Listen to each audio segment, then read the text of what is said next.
दोस्तों नमस्कार।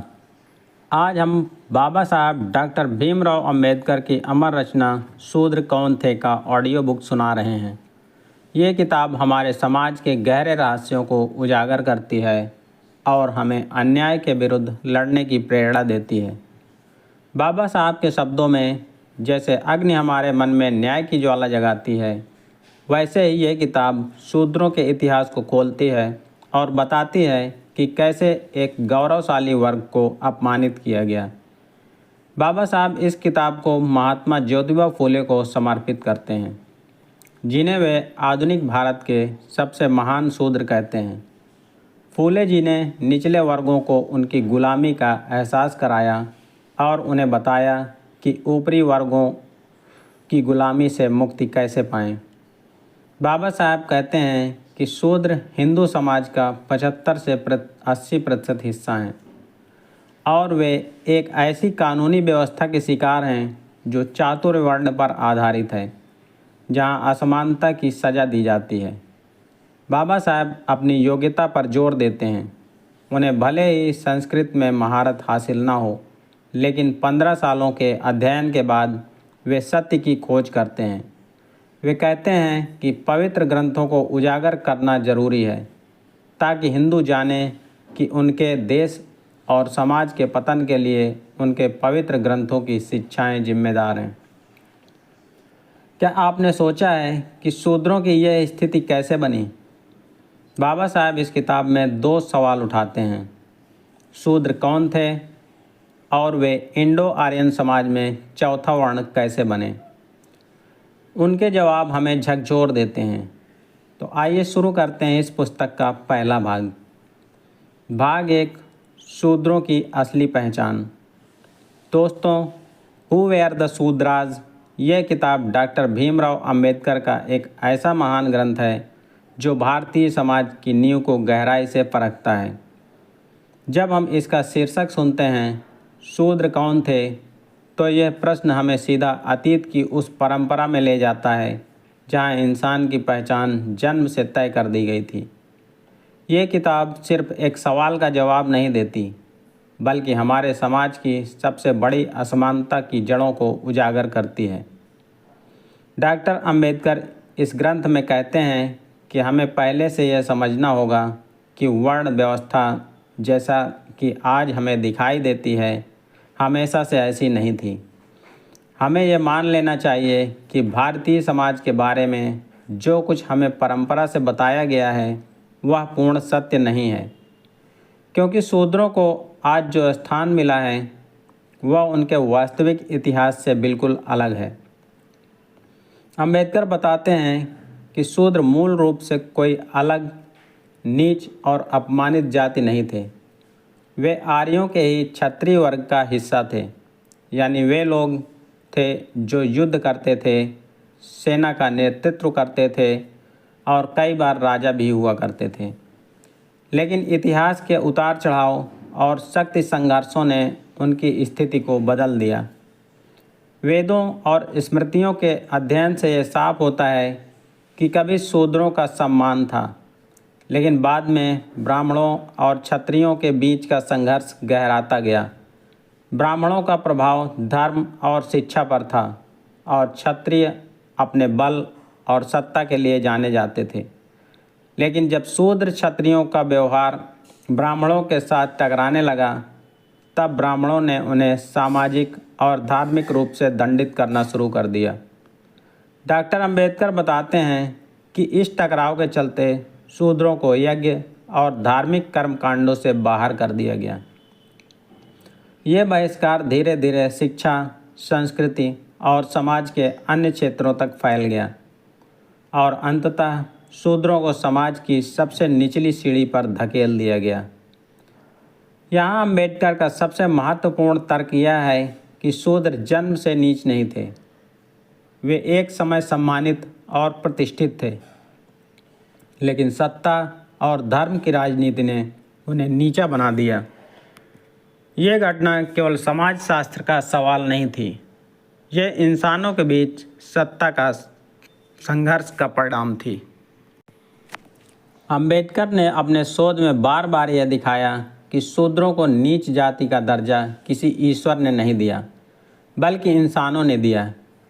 यह स्थिति किसी दैवीय विधान का हिस्सा नहीं थी, बल्कि ये इतिहास की निर्मम राजनीति का नतीजा थी। आज हम सोचते हैं कि जातियां हमेशा से ऐसी ही थीं, लेकिन अंबेडकर ने हमें यह बताया कि यह धारणा गलत है। उदाहरण के लिए ऋग्वेद में कहीं भी शूद्र को नीच जाति के रूप में उल्लेखित नहीं किया गया। इसका मतलब यह है कि प्रारंभिक काल में शूद्रों की स्थिति अलग थी। केवल बाद के ग्रंथों और संघर्षों में उन्हें नीचा दिखाया गया।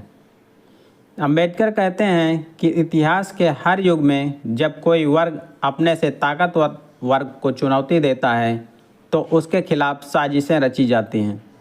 शूद्रों के साथ भी यही हुआ। उन्होंने ब्राह्मणों के अधिकार को चुनौती दी और परिणाम स्वरूप उन्हें बहिष्कृत कर दिया गया। यहाँ यह समझना जरूरी है कि जाति और वर्ण एक ही चीज़ नहीं है। अंबेडकर कहते हैं कि वर्ण व्यवस्था आरंभ में केवल काम और जिम्मेदारी का बंटवारा थी, लेकिन जब इसे जन्म आधारित बना दिया गया तभी यह अन्याय का कारण बन गई। शूद्र इसी अन्याय के शिकार बने। इस पुस्तक को पढ़ते हुए हमें यह महसूस होता है कि यह सिर्फ इतिहास की चर्चा नहीं है, बल्कि यह एक चेतावनी भी है। अगर कभी योद्धा और राजा भी अपनी पहचान और अधिकार खो सकते हैं तो किसी भी समाज में असमानता की जड़ें कितनी गहरी हो सकती हैं, ये समझा जा सकता है। डॉक्टर अंबेडकर ने बार बार यह कहा कि समाज को यह समझना होगा कि शूद्र नीच नहीं थे, बल्कि उन्हें नीचा बना दिया गया। अगर हम इस ऐतिहासिक सच्चाई को नहीं मानेंगे तो हम कभी सामाजिक न्याय और समानता की ओर नहीं बढ़ पाएंगे। यहाँ पर श्रोता को एक गहरा विचार आता है कि अगर शूद्र कभी क्षत्रिय थे, अगर वे कभी राजा और सेनापति थे, तो फिर उन्हें दास और सेवक किसने बनाया? इसका उत्तर है ब्राह्मणों और क्षत्रियों के बीच का संघर्ष। और उस संघर्ष का परिणाम था कि ब्राह्मणों ने उन्हें धार्मिक रूप से गिरा दिया और समाज ने उन्हें अपमानित कर दिया। भाग 2, वेदों और स्मृतियों से प्रमाण, शूद्र और सत्ता संघर्ष। दोस्तों, इस भाग में हम जानेंगे कि अंबेडकर ने किन किन ग्रंथों और प्रमाणों का उपयोग करके यह तर्क सिद्ध किया कि शूद्र मूलतः क्षत्रिय थे और कैसे उन्हें समाज से फाड़ कर नीचे धकेल दिया गया। जब डॉक्टर भीमराव अंबेडकर ने शूद्रों के इतिहास को समझने का बीड़ा उठाया तो उन्होंने सिर्फ अनुमान या अटकलों पर भरोसा नहीं किया।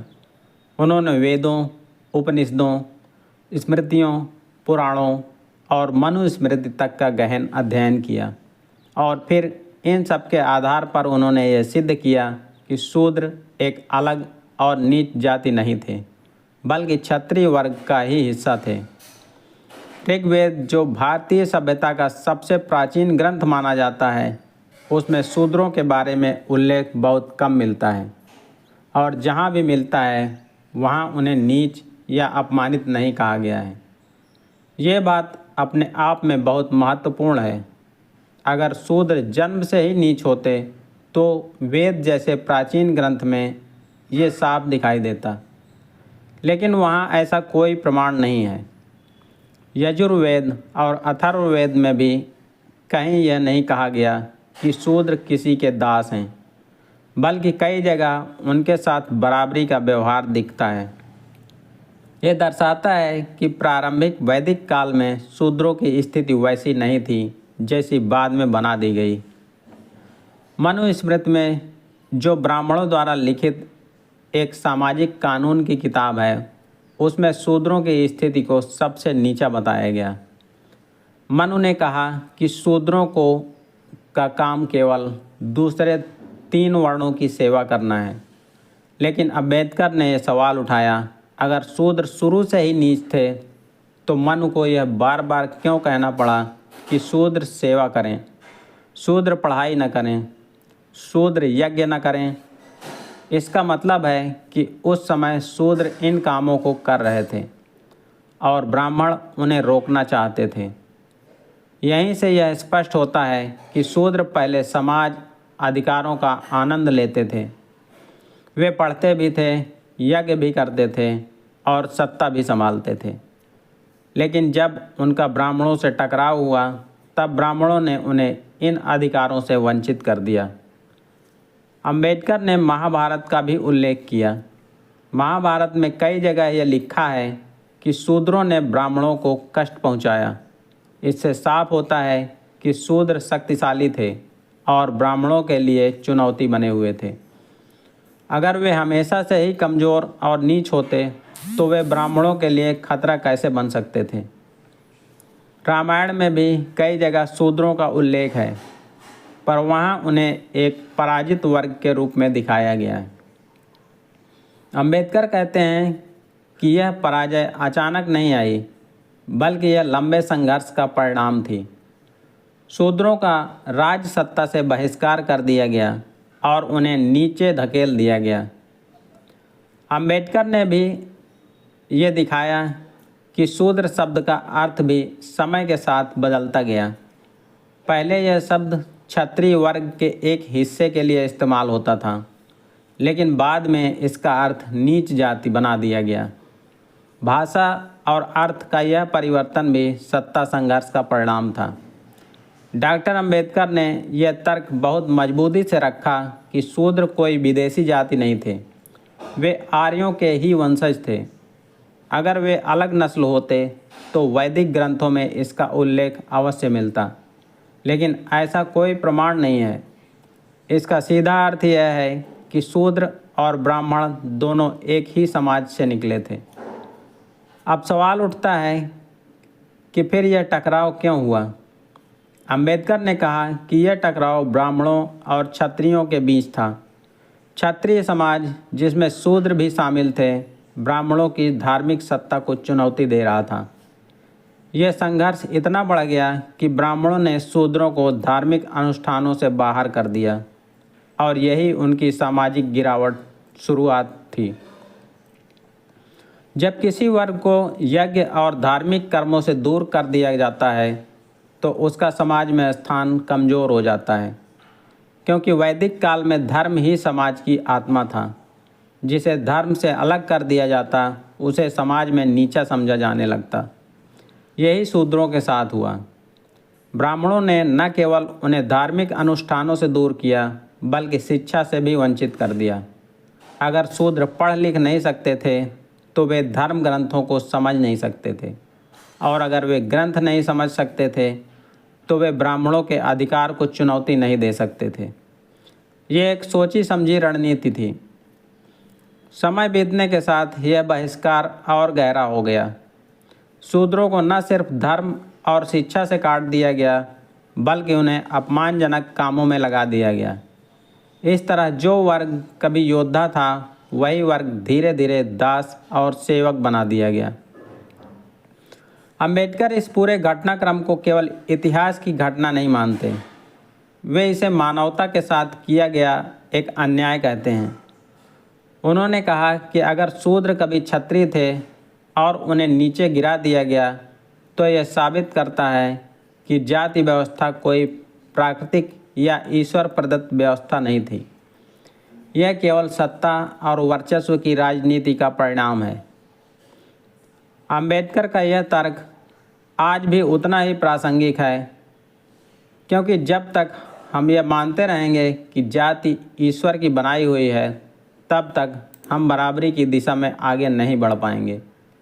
लेकिन जब हम ये समझेंगे कि जाति इंसानों की बनाई हुई व्यवस्था है, तभी हम इसे तोड़ पाएंगे। इस भाग के अंत में श्रोता यह सोचने पर मजबूर होता है कि शूद्र वास्तव में क्षत्रिय थे। अगर वे कभी राजा और सेनापति थे तो आज उनका स्थान समाज की सबसे निचली सीढ़ी पर क्यों है? इसका उत्तर अंबेडकर ने बहुत स्पष्ट दिया है, क्योंकि ब्राह्मणों और क्षत्रियों के बीच सत्ता संघर्ष हुआ और ब्राह्मणों ने अपनी जीत सुनिश्चित करने के लिए शूद्रों को नीचा दिखाया। दोस्तों, यह प्रमाण और तर्क हमें इतिहास की सच्चाई से जोड़ते हैं। यह हमें दिखाते हैं कि अन्याय किस तरह सुनियोजित तरीके से थोप दिया जाता है। भाग 3, जाति व्यवस्था की क्रूर सच्चाई और शूद्रों की सामाजिक गिरावट। डॉक्टर भीमराव अंबेडकर जब शूद्रों के इतिहास को सामने रखते हैं तो वे केवल यह नहीं बताते कि वे क्षत्रिय थे और उन्हें बहिष्कृत कर दिया गया। वे इससे भी आगे जाकर यह समझाते हैं कि इस बहिष्कार ने पूरे भारतीय समाज को किस तरह बदल दिया। शूद्रों को शिक्षा से वंचित करना सबसे बड़ी साजिश थी, क्योंकि शिक्षा सिर्फ ज्ञान नहीं देती बल्कि आत्मसम्मान भी देती है। जिस समाज को पढ़ने से रोक दिया जाए उसके पास अपनी तकदीर बदलने की ताकत नहीं रह जाती। यही शूद्रों के साथ हुआ। उन्हें न केवल पढ़ाई से रोका गया बल्कि अगर कोई शूद्र पढ़ने की कोशिश करता तो उसे कठोर दंड दिए जाते। यह इतिहास का सबसे अमानवीय चेहरा था। धीरे धीरे शूद्रों को समाज में सबसे अपमानजनक काम सौंप दिए गए। उन्हें सेवा और श्रम के नाम पर दास बना दिया गया। जो लोग कभी राजा और सेनापति थे वे अब दूसरों की सेवा करने वाले बन गए। अंबेडकर कहते हैं कि यह केवल सामाजिक बदलाव नहीं था, यह इंसानियत के खिलाफ एक षड्यंत्र था। इस पूरी प्रक्रिया में सबसे दर्दनाक पहलू यह था कि शूद्रों को यह मानने पर मजबूर कर दिया गया कि वे जन्म से ही नीच हैं। यानी न केवल उनके अधिकार छीन लिए गए बल्कि उनकी आत्मा को भी कुचल दिया गया। जब कोई इंसान यह मान लेता है कि उसका अपमान उसका भाग्य है तब वो कभी विद्रोह नहीं कर पाता, और यही जाति व्यवस्था का सबसे खतरनाक पक्ष था। डॉक्टर अंबेडकर कहते हैं कि जाति व्यवस्था समाज की सबसे बड़ी बीमारी है। ये बीमारी सिर्फ शूद्रों को नहीं बल्कि पूरे देश को खोखला करती है, क्योंकि जहाँ बराबरी नहीं होती वहाँ न्याय नहीं होता, और जहाँ न्याय नहीं होता वहाँ स्वतंत्रता केवल दिखावा बन जाती है। उन्होंने यह भी स्पष्ट किया कि जाति व्यवस्था का जन्म किसी दैवीय प्रेरणा से नहीं हुआ बल्कि यह एक मानव निर्मित संरचना है।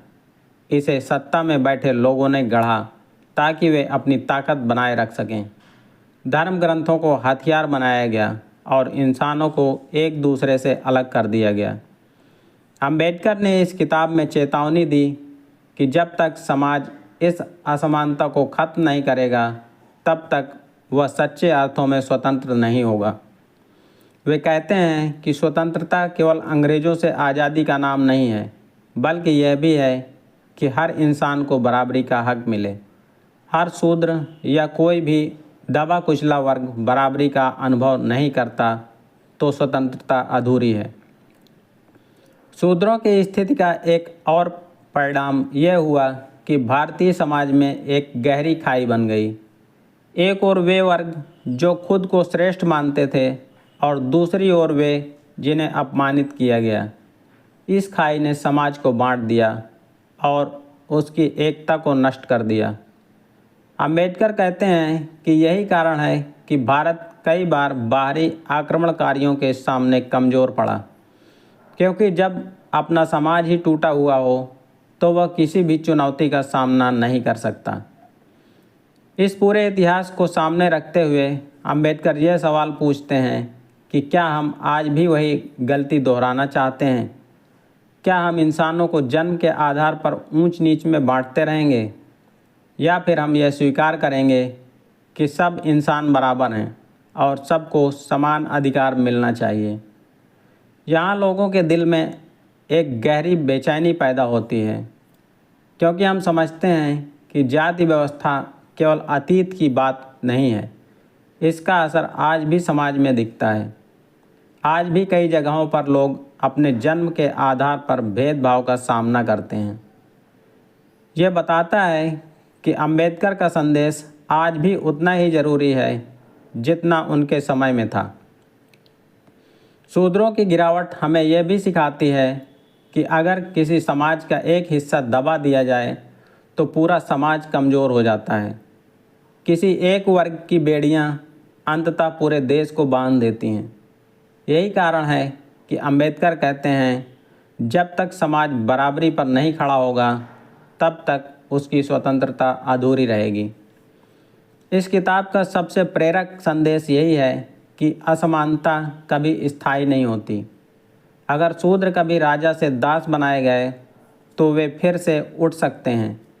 अगर इतिहास ने उन्हें नीचा दिखाया है तो भविष्य उन्हें ऊंचाई भी दे सकता है, बशर्ते समाज में न्याय और बराबरी के लिए संघर्ष किया जाए। अंबेडकर का जीवन खुद इस संघर्ष की मिसाल है। उन्होंने खुद जाति व्यवस्था का दर्द झेला, लेकिन उन्होंने हार नहीं मानी। उन्होंने पढ़ाई की, ज्ञान अर्जित किया और अंततः पूरे समाज को यह बताया कि बराबरी और इंसानियत ही असली धर्म है। दोस्तों, इतिहास की अन्यायपूर्ण दीवारों को तोड़ा जा सकता है। अगर शूद्रों की असली पहचान छिपाई गई थी तो उसे सामने लाना हमारा कर्तव्य है। और अगर समाज में आज भी कोई दबाया जा रहा है तो उसके लिए लड़ना हमारा धर्म है।